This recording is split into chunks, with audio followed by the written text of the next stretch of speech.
Hello everyone and welcome back to another episode of A Novel Review, a book podcast. My name is Seamus, I'm the host, and for today's episode I'm going to be exploring Stay With Me by Ayọ bámi Adébáyọ. It's a fantastic book. It's the second book for my month of Nigeria. If this is your first time tuning in, every month for 2025 I'm trying to do a book world tour where I go to a different country and culture through books. I try to read a male and a female author and then I speak about the books both in isolation and then in the second episode together, and I sort of compare them, see if I can notice any similarities. I've been to a range of different countries so far, and this month I was doing Nigeria, so I went to Nigeria with Chinua Achebe's Things Fall Apart in the first episode, and now I'm doing Stay With Me by Ayọ bámi Adébáyọ. So this is a fun episode. This is probably always my favorite episode of the series because it means I get to compare the books. I get to speak about this book first in isolation, then compare the books, and then I get to announce the country I'm off to next. So hang around for that. As always though, just thanks so much for clicking on. I really do appreciate it. I hope we are all well. I hope everyone is leading a good life. I hope everyone has some great books on their to be read pile and that you got a lovely cup of tea or coffee to help you along the way.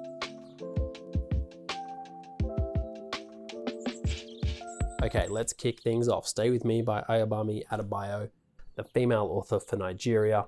Really, really great book. Really, really enjoyed this one. And I gotta say, Nigeria has, I think, easily been my favorite month of literature so far. I know we're early, but Chinua Achebe's Things Fall Apart, I think it's already contender for best book I've read this year. And Nigeria is easily the best country I've read of books. That's not to say the other countries are terrible, of course, but this one was just, I was really surprised. I was really, really surprised and really enjoyed this particular month. So yeah, let's kick things off. Stay With Me is a book, I believe it was her debut novel, which is also super annoying as well, but also great because Chinua Achebe's Things Fall Apart was also his debut novel. So a month of debut novels as well, but annoying because it was such a good book and it's like, how can you write this book this well as your first book? It's very annoying for that. To give you an overview, it is about a woman called Yejide and her husband Akin. It's mostly told from the perspective of Yejide, and she is a woman in Nigerian society. She's married to Akin. I was going to say recently married, but we don't really go into that. But she's married to Akin, and the struggle they're having is they can't have kids. And that is kind of the chief tension of the story, and it builds from there as we go throughout the story. There are a lot of other things that happen, but it's this pressure that they feel, it's the guilt that they feel, but mostly the societal pressure, the religious pressure, the cultural society pressure. Yeah, it's all these kind of externalized pressures, as well as then the internal pressure of thinking that you're doing something wrong by not being able to produce kids, that's really affecting these characters. There's a whole host of things that goes on in this story. Really, really dark book at certain times, and it was just fantastic. And that's a very brief overview, very dodgy overview, but I think the thing that really shines in this book for me is it feels incredibly human. All the characters feel very, very real and fleshed out on the page, that you feel like you're within this culture. You don't feel like you're a character in the culture because you're reading these characters and they are all painful and annoying, and you know, it's interesting to watch them develop because it's this sheer desperation that these characters are feeling throughout the story, and how that starts to play out. And they're very flawed, and they keep making all these mistakes individually and together as well. And it's just reading these really painful, annoying, desperate characters, but also rooting for them as well, in a sense as well. And that's what makes them feel incredibly human. And that was definitely, I think for me, the most enjoyable thing is the characterization, because they felt incredibly human. You know, we're mostly following Yejide throughout the story, but she doesn't feel like the hero of this story. She's just kind of the main character of the story. She doesn't feel like some feminine hero of the story or some feminine ideal, because she is incredibly flawed. She, you know, obviously has a lot of bad things happen to her, but she in turn does a lot of terrible things herself. And she does them actively aware that she is trying to maybe not necessarily cause as much harm as she thinks she's going to, but she does some really, really terrible things. And it's just kind of all these internalized pressures and externalized pressures that just build outside and inside these characters until pretty much their breaking point.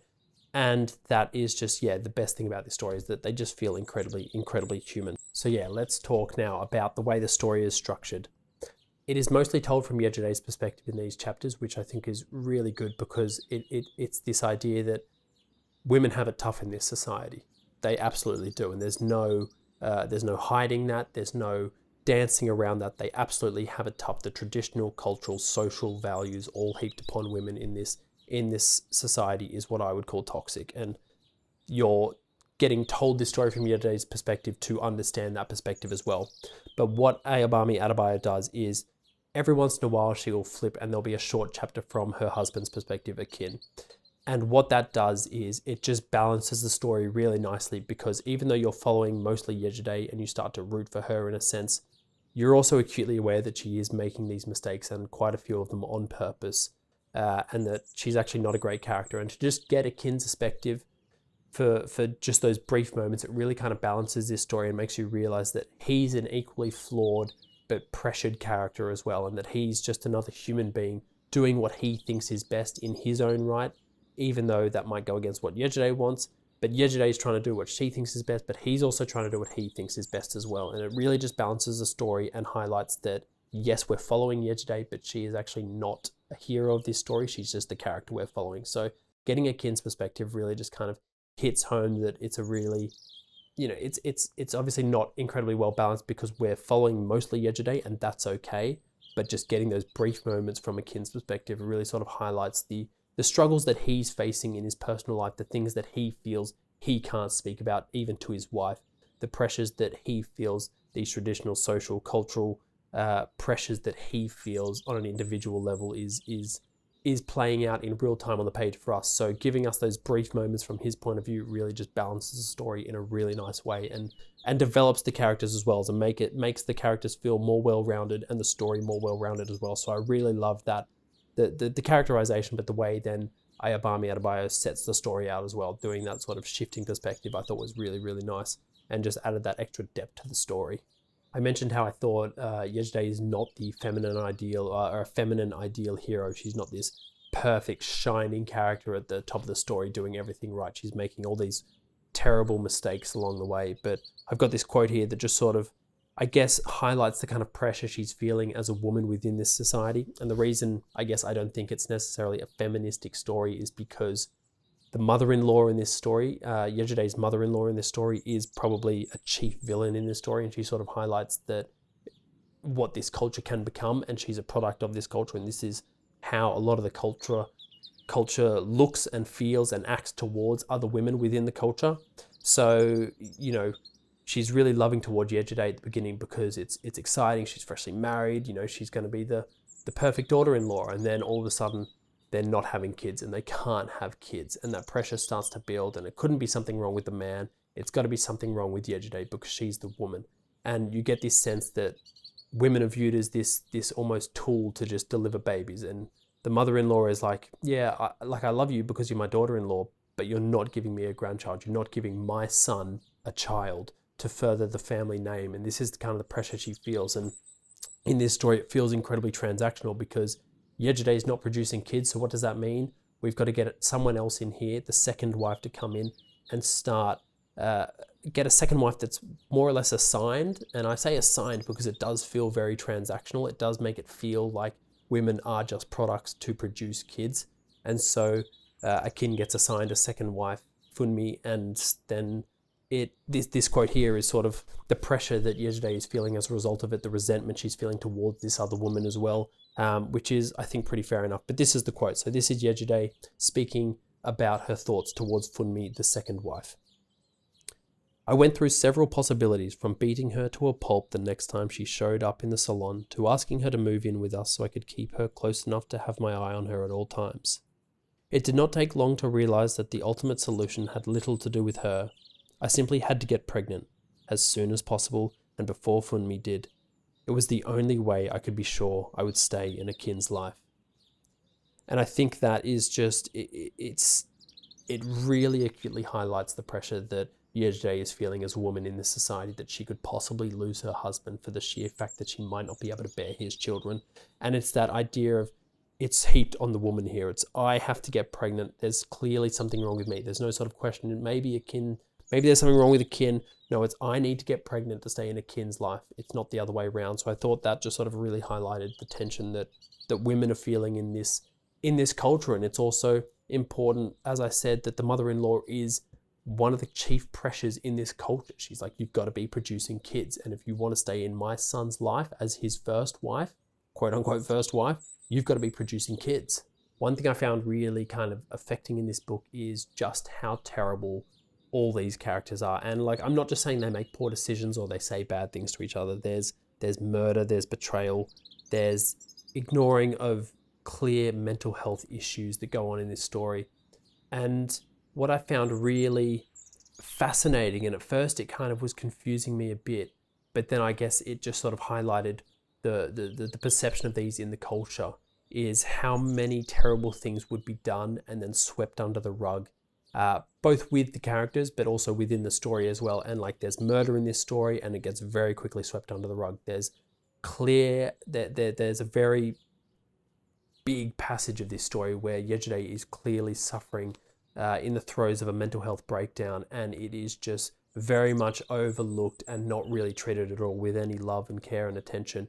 And once she's past that, it's kind of never addressed again. And it feels like that to me feels like that maybe this culture is one of, you've just got to get on with your thing silently, and as soon as you pass it, you just sweep it under the rug. We don't talk about it, we don't try to explain it, we don't do anything like that.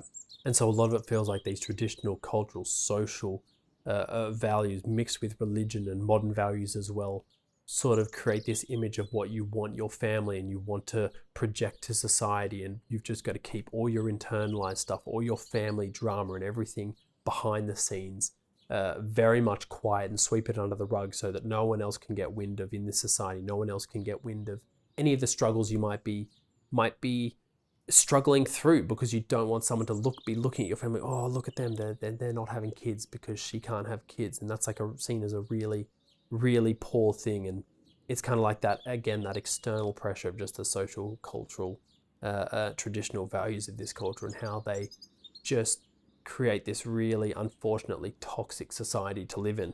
So I think I'll leave it there for my sort of exploration of this book. Stay With Me by Ayọ bámi Adébáyọ was absolutely beautifully heartbreaking.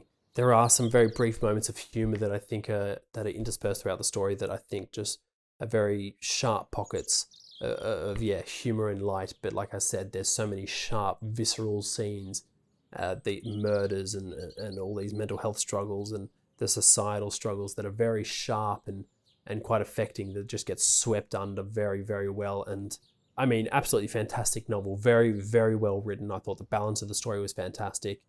Very great, fantastic story. I don't know how to sum it up better than that. What would I rate this out of 5? I'm going to say this is a 4.2 out of 5. Stay With Me by Ayọ bámi Adébáyọ. Now comes the fun part, I think, to compare both books, Chinua Achebe's Things Fall Apart and Ayọ bámi Adébáyọ's Stay With Me. Honestly, reading them in this order, I think, was genius on my behalf, but let's be real, it was complete luck.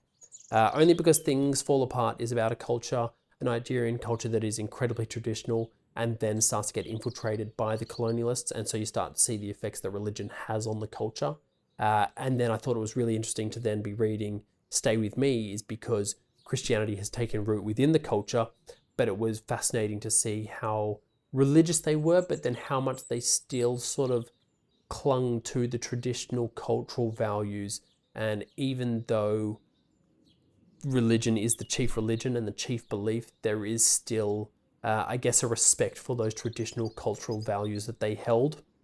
And then, of course, the other kind of shining similarity between the books was the treatment of women throughout both.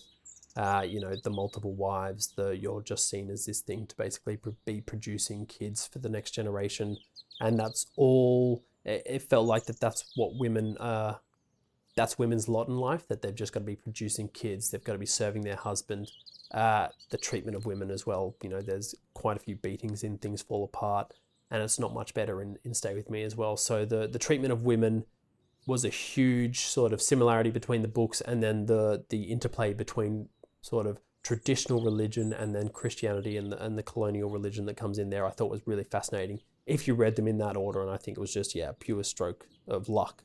Let's call it genius, but pure stroke of luck that I read them in that order.